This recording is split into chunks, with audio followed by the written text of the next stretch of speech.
خوتي في كأس افريقيا 2024 جميع الاعلام وكل شيء كيهضر في افريقيا وفي العرب غير على المنتخب المغربي الوطني. كل شيء خايف من المنتخب المغربي بحكم اللعابه اللي كيتكون وكيتوفر عليهم. كيتوفر على لاعبين كبار مثل زياش مثل بوفال مثل نصيري وسيرليه.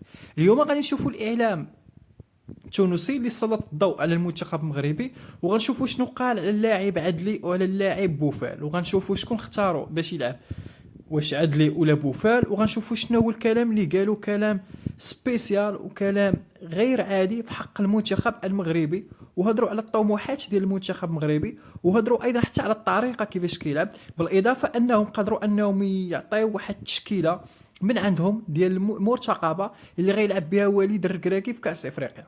كنلاحظوا اخوتي بانه جميع الاعلام العربي سواء الجزائري او التونسي او المصري كلهم سلط الضوء على المنتخب المغربي اللي كينتظر منه مجموعه من الامكانيات.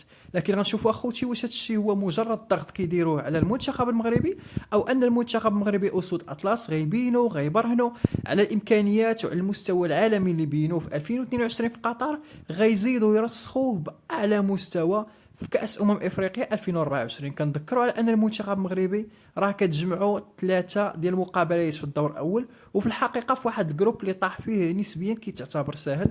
اذا المفاجاه ديال الاقصاء غير وارده بتاتا في الدور الاول. خليو معاكم معنا خوتي، ما تنساوش خليونا واحد جيم واحد لايك في القناه ديالنا فقط للرياضه باش يبقى يوصلكم الجديد ديالنا.